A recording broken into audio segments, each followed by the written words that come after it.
আল্লাহর হাবিব ইরশাদ করেন, মা মিন আইয়ামিন আল আমালুস সালিহু ফিহা আহাব্বু ইলাল্লাহি মিন হাযিহিল আইয়াম, ইয়ানি আইয়ামাল আশর। 10 দিনের আমল আল্লাহর কাছে সবচেয়ে প্রিয়। এই 10 দিন আল্লাহর কোন গোলাম যদি আমল করে, ছোট ছোট আমলের কারণে, বড় বড় আমলের কারণে, অন্য সব সময়ের চাইতে এই সময়ের আমলগুলার কারণে বান্দাকে যিনি দামি বানায় দিবেন তিনি কে?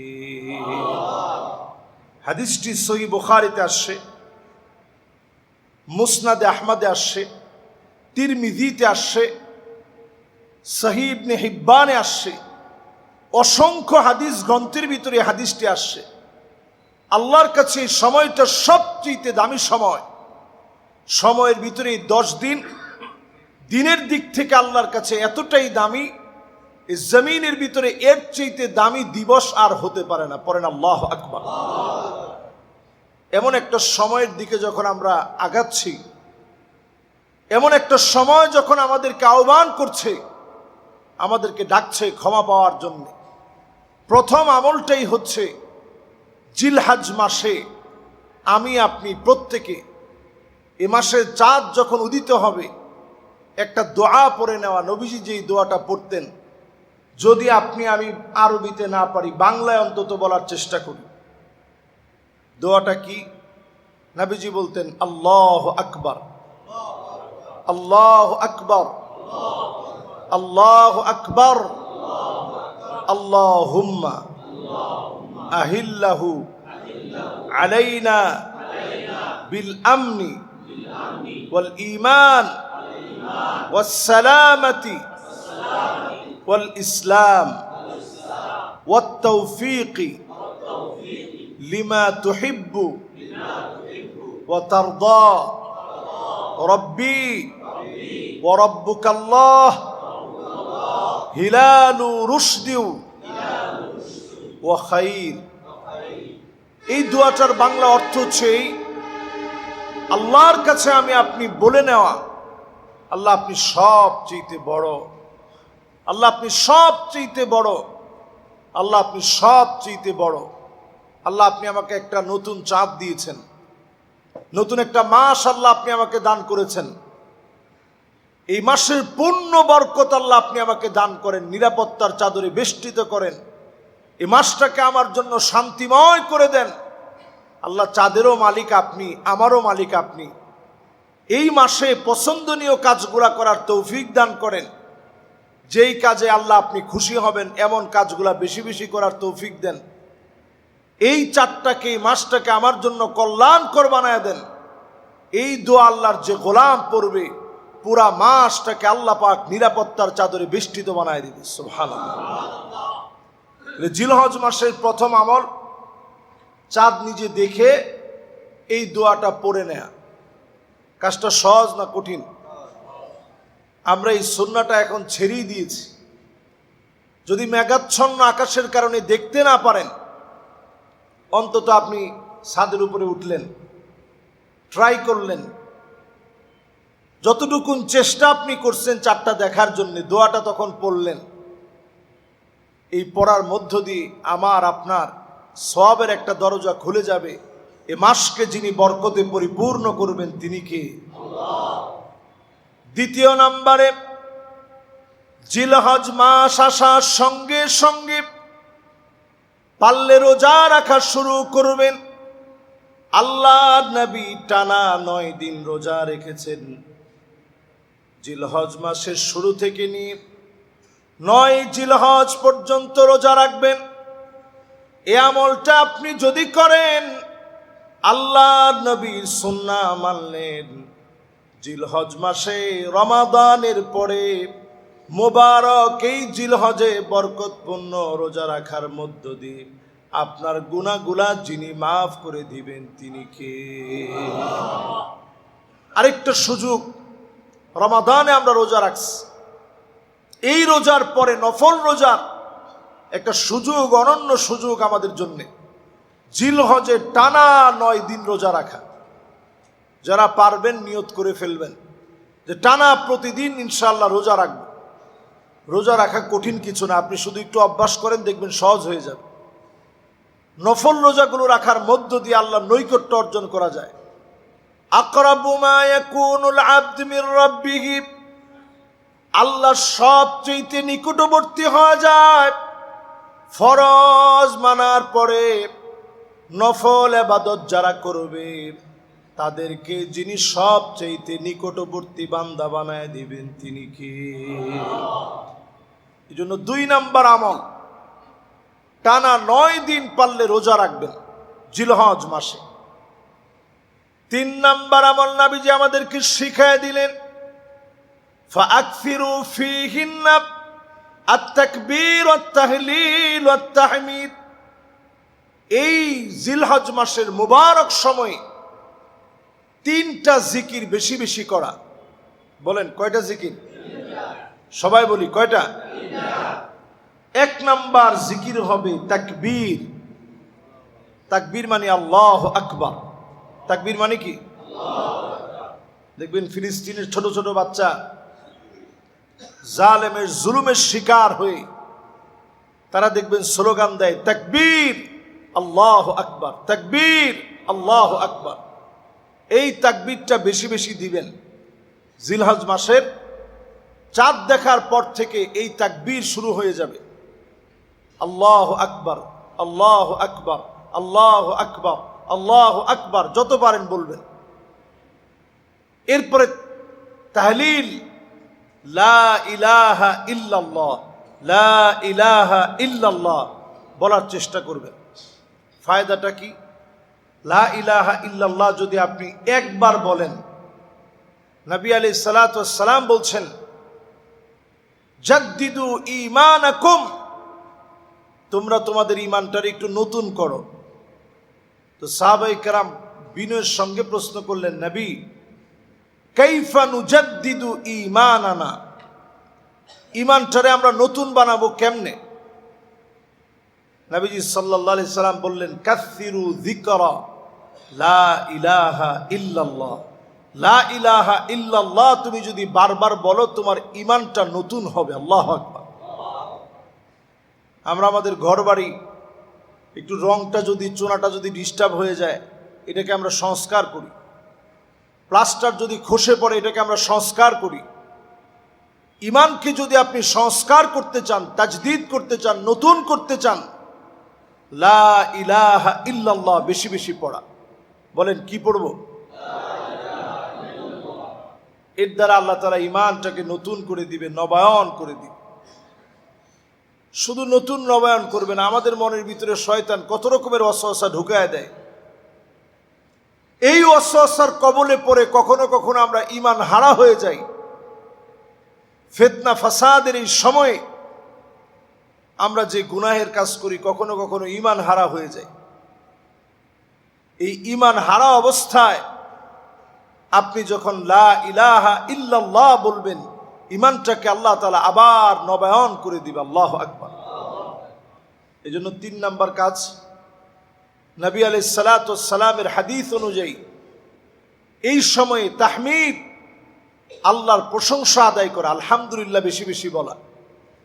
আলহামদুলিল্লাহ নিয়ে সায়েন্টিস্টরা গবেষণা করে অবাক হয়েছে। শুধু প্রশংসা করলে মানুষের ব্রেনের ভিতরে যে একটা পরিবর্তন হয়, কৃতজ্ঞ মানুষের ব্রেন আর অকৃতজ্ঞ মানুষের ব্রেনের ভিতরে বিরাট পার্থক্য আছে। যারা কৃতজ্ঞতা বোধ থেকে আলহামদুলিল্লাহ বলে, আল্লাহ তাআলা নানাভাবে তাদেরকে সুস্থ রাখেন। পড়েন আল্লাহু আকবার। দুনিয়ার জীবনে আল্লাহ সুস্থ রেখে আউয়ালু মান ইউদআ ইলাল জান্নাল হামিদুন, আল্লাহর জান্নাতের ভিতরে প্রথম কাতারের জন্য সেদিন আল্লাহ ডাকবেন। দলে দলে লোকদেরকে প্রথম কাতারে দাঁড় করায় দিবেন। সেদিন প্রথম কাতারে কারা দাঁড়াবে? আল্লাযীনা ইয়াহমাদুনাল্লাহ ফিস সাররাই ওয়াদ দাররা, সুখে দুঃখে কষ্টে আনন্দে জীবনে যারা প্রশংসা করেছে তাদেরকে যিনি ডেকে ডেকে প্রথম কাতারে দাঁড় করায় দিবেন তিনি কে? জান্নাতে যারা প্রথম কাতারের মেহমান হতে চাই বেশি বেশি আলহামদুলিল্লাহ বলবেন। কখন? ফিসাররাই ওয়াদ-দাররা, সুখে আর দুঃখে, কষ্টে আর আনন্দে, জীবনের সর্ব অবস্থায় প্রশংসা লাগবে কার? আমরা সুখের সময় আল্লাহর প্রশংসা করি, একটু যখন কষ্টের ভিতরে পড়ে যায়, কেউ জিজ্ঞাসা করছে কেমন আছেন, অনেকেই উত্তর দিয়ে যে হুজুর কপালে ঠাডা পড়ছে। কেমন আছেন হুজুর, নাক কাটা গেছে, কেমন আর থাকবো। আবার কিছু লোক আছে যারা হুজুরদেরকে সহ্য করতে পারে না, জিজ্ঞাসা করলে কেমন আছেন, কারে মোল্লারাই ভালো না, আমরা থাকি কেমনে। কিছু লোক আছে দেখবেন আলেমদের সমালোচনা করলেই মনে করে আমি জিতে গেলাম। জিজ্ঞাসা করছে কেমন আছেন, কারে হুজুররা তো আগের মতো দোয়া করে না, ভালো থাকবো কেমনে। আপনি আল্লাহর প্রশংসা আদায় করেন, যিনি আপনাকে ভালো রাখবেন তিনি কি? মুমিনের জীবনে মুমিন কখনো খারাপ থাকে না। আপনি ফিলিস্তিনের একটা ছোট বাচ্চাকে ক্ষুধার্ত, তৃষ্ণার্ত, পিপাসার্ত হওয়া সত্ত্বেও একটা বাচ্চার জবান থেকে আপনি এটা বের করতে পারবেন না যে আমরা খুব খারাপ আছি। জিজ্ঞাসা করেন কেমন আছে, তারা অকপটে জবান দিয়ে বলে আলহামদুলিল্লাহ, আল্লাহ ভালো রাখছে। এই যে আল্লাহর প্রশংসা করে আল্লাহর গোলামেরা মালিকের শুকরগুজারি আদায় করে, এজন্য যেন আল্লাহর প্রশংসা কখনো ভুলে না যায়। মা ইউসিবুল মুসলিমা মিন নাসাবিন ওয়ালা ওয়াসাবিন ওয়ালা হাম্মিন ওয়ালা হুজনিন ওয়ালা গাম্মিন হাত্তা শাওকাতি ইউশাকুহা ইল্লা কাফফারাল্লাহু বিহা মিন খতায়া। মুমিনের শরীরের ভিতরে যদি কাঁটা বিঁধে যায়, ব্যবসার ভিতরে যদি ক্ষতির ভিতরে পড়ে যায়, বিপদ মুসিবত যদি পেয়ে যায়, মুমিনকে মালিক ভুলে যায় না, যিনি ডেকে ডেকে মুমিনের গুনাহ মাফ করে জান্নাতি বানায় দেন তিনি কে? যতগুলা বিপদে আপনি পড়লেন জীবনে, আপনি খেয়াল রাখবেন এই বিপদগুলো আল্লাহ তাআলা বিভিন্নভাবে পরীক্ষা নিয়েছেন। বড় বিপদ হতে পারত, ছোট বিপদ দিয়ে আল্লাহ কাটায় দিছেন। আল্লাহ রাব্বুল আলামিন দুনিয়ার জীবনে একটু কষ্টে আপনাকে রেখেছেন, আখিরাতের জীবন আল্লাহ সুখময় করে দিবেন। আপনার আমার জীবনের পরীক্ষার কথা চিন্তা করে দেখেন, পেয়ারা হাবিবের জীবনের পরীক্ষার কথা একটু চিন্তা করেন। আমি আপনি জীবনে কয়দিন না খেয়েছিলাম? নবীজির জীবনে প্রায় সময় ফজরের নামাজ পড়ে নবীজি আসতেন, এসে প্রশ্ন করতেন ঘরের ভিতরে কি কোনো খাবার আছে? আম্মা জানরা এক বাক্যে উত্তর দিতেন, নবী ঘরের ভিতরে কোনো খাবার নাই। নবীজি রোজা রেখে ফেলতেন, ক্ষুধার্ত অবস্থায় একটু পানি খেতে পারে নাই, এক ঢোক পানি নবীজি খায় নাই, একটা খেজুর পর্যন্ত খেতে পারে নাই। এই দুনিয়ার সর্বশ্রেষ্ঠ মানুষ, সমস্ত নবীদের সর্দার হওয়ার পরেও এক ঢোক পানি তিনি খেতে পারে নাই। এরপরও একবার আল্লাহরে বলে নাই যে আল্লাহ এই কষ্ট আমার কেন আপনি দিলেন? কারণ নবীজি জানেন এই কষ্টের কারণে উম্মতদেরকে যিনি সুখে রাখবেন তিনি কি? আজকের আরবের দিকে তাকায় দেখেন, এই বিলাসী জীবন, কোনো কিছুর অভাব নাই। এগুলো নবীদের অবদানের কারণে, পরীক্ষায় সবরের কারণে আল্লাহ দিয়েছেন। যেই ঘরটার সামনে আমরা প্রদক্ষিণ করি, কাবাকে তাওয়াফ করি, এই ঘরটা যখন প্লাবনের পরে যখন একটা সাইড যখন ঢুকে গিয়েছিল, আল্লাহ পাক এই ঘরটাকে পুনর্নির্মাণ করাবেন। ইব্রাহিম আলাইহিস সালামরে বললেন তুমি তোমার সন্তানটারে রেখে আসো। ৮৬ বছর পরে সন্তান হয়েছে, বলছে যাও রেখে আসো। ইব্রাহিম আলাইহিস সালাম স্বীয় সন্তানকে যখন রেখে আসতেছেন, কলিজার ভিতরে টান লেগে গেছে। আল্লাহ আমি রেখে চলে যাচ্ছি। বারবার হাজার আলাইহিস সালাম জিজ্ঞাসা করছেন আমি কি আপনার সাথে কোনো অন্যায় করছি? যে অন্যায়ের কারণে আপনি রেখে চলে যাচ্ছেন। নবী ইব্রাহিম আলাইহিস সালাম কোনো কথা বলেন না। হাজারা আলাইহাস সালাম বললেন, আমি কি আপনাকে ব্যথা দিয়েছি? কোনো জবাব নাই। আমার কোনো ব্যবহারে আপনি কষ্ট পেয়েছেন? কোনো জবাব নাই। এবার যখন নবী ইব্রাহিম আলাইহিস সালামকে প্রশ্ন করা হলো, আল্লাহ পাক কে আপনাকে অর্ডার করেছে মরু প্রান্তে রেখে যেতে, নবী ইব্রাহিম আলাইহিস সালাম চুপ থাকতে পারে নাই, জবাব দিলেন, হ্যাঁ আল্লাহ আমাকে অর্ডার করেছে। হাজারা আলাইহাস সালাম বললেন, শোনো প্রাণের স্বামী, ইযান লা ইউদাইউনি আল্লাহ, যদি আল্লাহ অর্ডার করে থাকে মরু প্রান্তে সবারে ভুলে যেতে পারে। স্বামী তার স্ত্রীরে ভুলে যেতে পারে, স্ত্রী তার স্বামীকে ভুলে যেতে পারে। এই মরু প্রান্তে আমার একজন মালিক আছে, তিনি আমার আল্লাহ। কশিন কালেও তিনি মরু প্রান্তে আমাকে ভুলে যাবে না। এ কথা আল্লাহর এত পছন্দ লেগে গেছে, আল্লাহ একটু পরীক্ষা নিলেন, দেখি কতক্ষণ আমারে তুমি মনে রাখো। হাজারা আলাইহাস সালামের কাছে একটুখানি খেজুর, সামান্য কিছু পানি ছিল।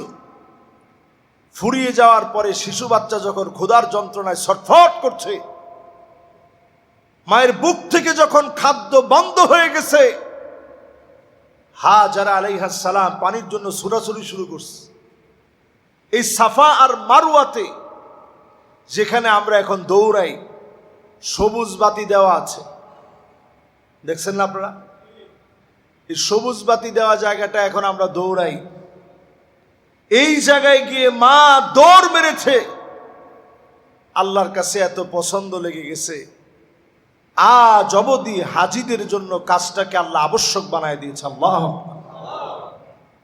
আপনি উমরা করতে যাবেন, 7 বার তাওয়াফ করার পরে সাফা মারওয়ায় সাই করা লাগবে, এরপরে হালাল হতে হবে।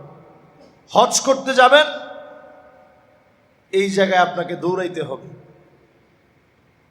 তো দৌড়ানোর এক পর্যায়ে তিনি তাকায় দেখেন ছোট্ট শিশু বাচ্চার পায়ের নিচ থেকে পানি উঠতেছে। উনি দৌড়ায় আইসা ওনার ভাষায় বললেন, জম জম, মানে থাম থাম, যে পানির জন্য এতক্ষণ দৌড়ে এলাম, এই পানি যায় কই? তিনি থামতে বললেন।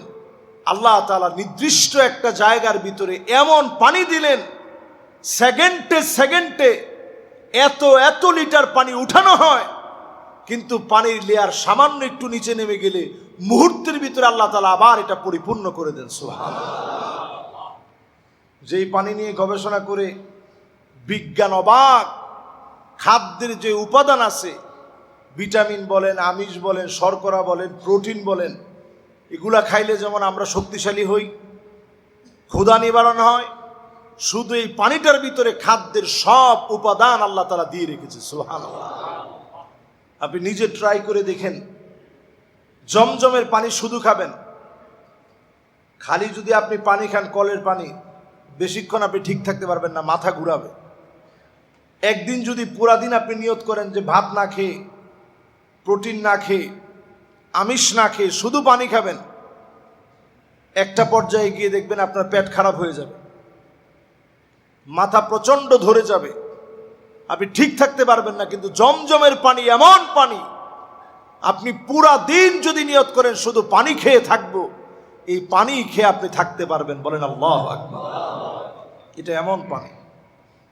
ওই যে হাজারা আলাইহাস সালাম ঠিক যখন তিনি আল্লাহর কাছে বলেছিলেন, ইযান লা ইউদাইউনি আল্লাহ, সবাই ভুলে গেল, আমার আল্লাহ আমারে ভুলবে না, আল্লাহ ঠিকই মনে রাখছে। আল্লাহু আকবার।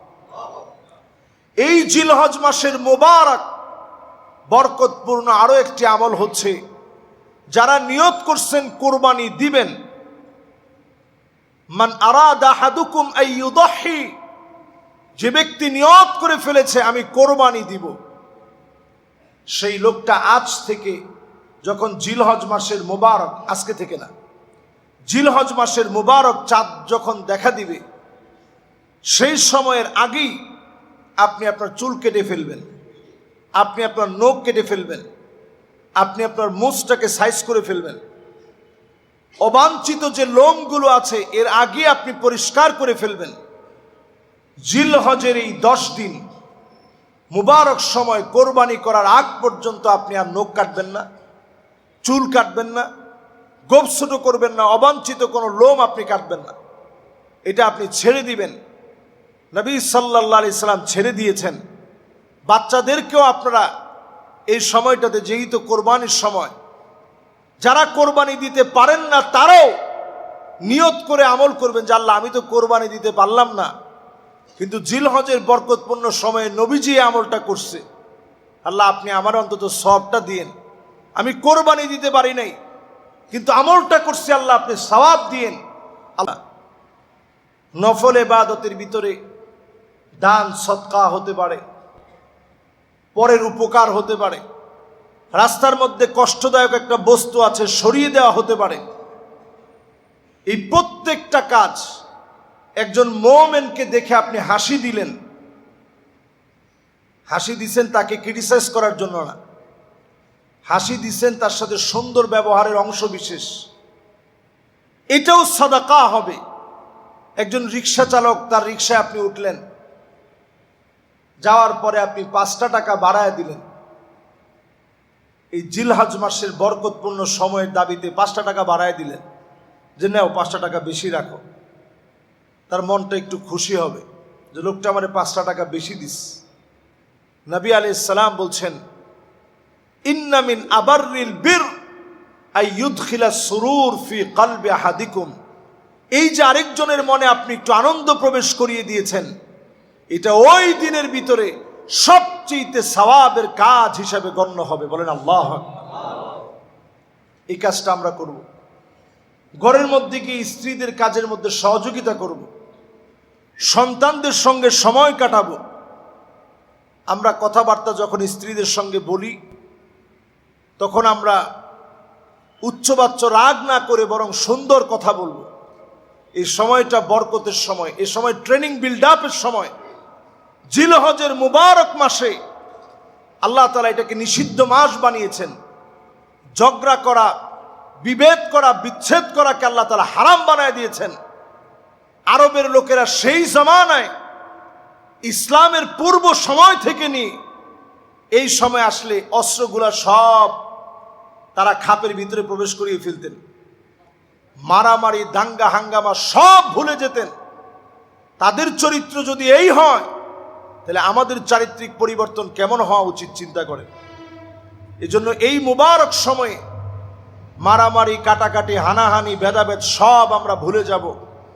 জিলহজের বরকতে আল্লাহ তাআলা চাইলে আমাদের গুনাহ খাতাগুলো মাফ করে দিবে। সুবহানাল্লাহ বিহামদিহি। 6 নম্বর আমল, 9 জিলহজ ফজর থেকে নিয়ে 13 জিলহজ আসরের নামাজ পর্যন্ত মোট 23 ওয়াক্ত। কয় ওয়াক্ত? এই 23 ওয়াক্ত নামাজের পরে আমরা পড়ে থাকি, কি পড়ি বলেন তো দেখি? মাশাআল্লাহ, আল্লাহু আকবার, আল্লাহু আকবার, লা ইলাহা ইল্লাল্লাহু, আল্লাহু আকবার, আল্লাহু আকবার, ওয়ালিল্লাহিল হামদ। মুখস্থ আছে না সবার? আস্তে পড়বো না জোরে পড়বো? জোরে। যদি আপনি নামাজ নাও পান, ধরেন 1 রাকাত পাইছেন, 1 রাকাত পাওয়ার পর ইমাম সাহেব তো পড়ে ফেলছে, আপনি সালাম ফিরানো মাত্র আপনি নিজে নিজে পড়ে ফেলবেন। এটা এই সময় একটি আবশ্যক আমল, ওয়াজিব একটা আমল। এটা আমরা পারত পক্ষে কেউ আমরা ছাড়বো না। ঘরের যারা মহিলারা আছে তারাও ঘরের মধ্যে পড়বে। নামাজের সালাম ফিরিয়ে 9 জিলহজ ফজর থেকে নিয়ে 13 জিলহজ আসর পর্যন্ত 23 ওয়াক্ত আল্লাহু আকবার, আল্লাহু আকবার, লা ইলাহা ইল্লাল্লাহু, আল্লাহু আকবার, আল্লাহু আকবার, ওয়ালিল্লাহিল হামদ পড়ার চেষ্টা করবেন। এরপরে 7 নম্বরে এই সময়ের মুবারক আমল জিলহজের 10ম তারিখ, এই মুবারক সময়টাতে কোরবানির পশু যখন জবাই করবেন, এর এক এক ফোঁটা রক্ত যখন পড়বে, এই ফোঁটায় ফোঁটায় যিনি গুনাহ খাতা মাফ করে দিবেন তিনি কি? এমনকি যতগুলা চুল আছে, পশুর গায়ে যে পরিমাণ লোম আছে, এই পরিমাণ গুনাহ আল্লাহ রাব্বুল আলামিন তার গোলামের এই পরিমাণ গুনাহ আল্লাহ তাআলা মাফ করে দেয়। সুবহানাল্লাহ। এই সময়টাতে আমরা একটা কমন ভুল করি বাংলাদেশ। আজকে থেকে এই ভুলটা ইনশাআল্লাহ এখন যারা শুনছেন, মিডিয়ার কল্যাণে যারা পরবর্তীতে শুনবেন, আমরা যখন জবাই করি পশুটাকে, তখন হুজুরের কাছে একটা লিস্ট ধরাই দিই, হুজুর এই এই নামে কোরবানিটা করেন। কোনো নামে কোরবানি হয় না। কোরবানি কার নামে? আল্লাহর নামে। আমাদের পক্ষ থেকে আল্লাহর নামে কোরবানি। হুজুর এই আমরা কয়জন আল্লাহর গোলাম মিলে আমরা কোরবানিটা করতেছি, আমাদের পক্ষ থেকে কার নামে? হুজুরের লিস্টটা ধরাই দিয়ে এটা আর বলা যাবে না যে হুজুর এই আমগর নামে কোরবানি। কোরবানি কার নামে? এরপরে যখন ছুরিটা চালানো হয় সবাই আমরা চুপ থাকি। আর এখনকার প্রজন্ম আমরা যারা আছি, আমরা এখন ব্যস্ত থাকি যে সেলফিটা উঠাই, কেমনে জবাইটা হয়েছে, জবাইটার সময় পশুর কন্ডিশন কি ছিল এটা ভিডিওতে একটু ধরে রাখি। এরপরে আবার জবাই হওয়ার পরে ওই ছুরির মধ্যে একটু রক্ত লাগানো থাকে, এটা এরকম উঁচা করে এরপরে আমরা ছবিটা উঠাই। তো ফেসবুক এখন এই ব্যাপারে অনেকটা হার্ড লাইনে আছে, রেস্ট্রিকশন দিয়ে রাখছে। এরকম ছবি দিলে ফেসবুক থেকে আপনার একটা ঝামেলা হবে। তো চিন্তা করেন আমাদের ইমানের অবস্থা কোন জায়গায়। একটা পশু আল্লাহর কাছে কোরবানি হওয়ার জন্য চলে গেছে। 2 লাখ টাকার যে পশুটা আপনি কোরবানি দিছেন, ওই পশুটা যদি চাইতো 7 জনে মিলে তারে ধরে রাখতে পারতো। আমাদের মধুবাগে না মগবাজারে কিছুদিন আগে একটা মহিষ একটু পাগলা হয়ে গেছে। কোন জায়গায় জানি এটা? এই যে নয়াটলা 40 ঘরে একটা মহিষ শুধু একটু পাগলা হয়ে গেছে। টিন টুন বেড়াটেরা সব ভেঙে তছনছ করে ফেলছে, এবং মানুষের নাক, কারো মুখ, কারো হাত থেতলে ফেলছে। একজন বলে মারাও গেছে, ওটা আমি সঠিক ভালো জানি না। একজন মারা গেছে। তা আপনি একটু চিন্তা করেন, একটা মহিষ ক্ষিপ্ত হয়ে গেলে যদি এই অবস্থা হয়, লক্ষ লক্ষ প্রাণী সেদিন কোরবানি হচ্ছে, যদি কোনোভাবে ক্ষিপ্ত হয়ে যায় আপনি ধরে রাখতে পারতেন না। এরা আল্লাহর জন্য কোরবান হতে চায়, এই মানসিকতা নিয়ে সে ছুরির নিচে শুয়েছে। ইসমাঈল আলাইহিস সালাম যেমন বলেছে, ইয়া আবা তিফআল মা তুমার সাতাজিদুনি ইনশাআল্লাহু মিনাস সাবিরিন। বাপ আপনি ছুরি চালায়া দেন, আমাকে আপনি ধৈর্যশীলদের কাতারে পাবেন। যেইভাবে ছুরি চালায়া দিয়েছে, কেমন যেন বোবা প্রাণীটাও বলতেছে, ছুরি চালায়া দেন, আমি সবর করছি। এই সময় আমি আপনি বিসমিল্লাহি ওয়াল্লাহু আকবার জবাই করার সময় সবাই পড়ব, এর দ্বারা যিনি আমাদের কোরবানি কবুল করে নেবেন তিনি কে? অনেকে আগে পিসাবের নাম নেয়, এরপরে বিসমিল্লাহি ওয়াল্লাহু আকবার বলে। আপনার কোরবানি হয় না, আল্লাহর কাছে জিন্দিগিতে কোরবানি কবুল হবে না। যেটা আগে পীরের নাম নিয়ে পরে আল্লাহর নাম নেয়, ওই কোরবানি আল্লাহর কাছে কবুল হবে।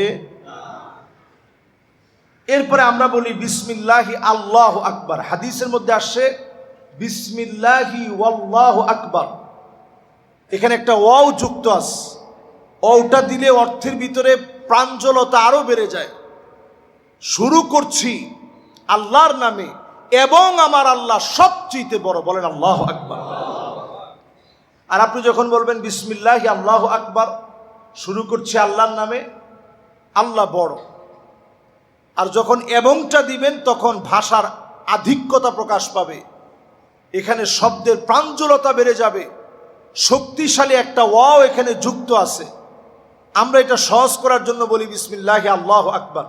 হাদিসের মধ্যে আসছে বিসমিল্লাহি ওয়াল্লাহু আকবার, বলেন বিসমিল্লাহি। এই তো আমরা কয়জন আজকে শুধরে নিলাম। এইভাবে ইনশাল্লাহ সবাই শুধরে নিলে এটা দেখবেন শুদ্ধ হয়ে যাবে ইনশাআল্লাহ।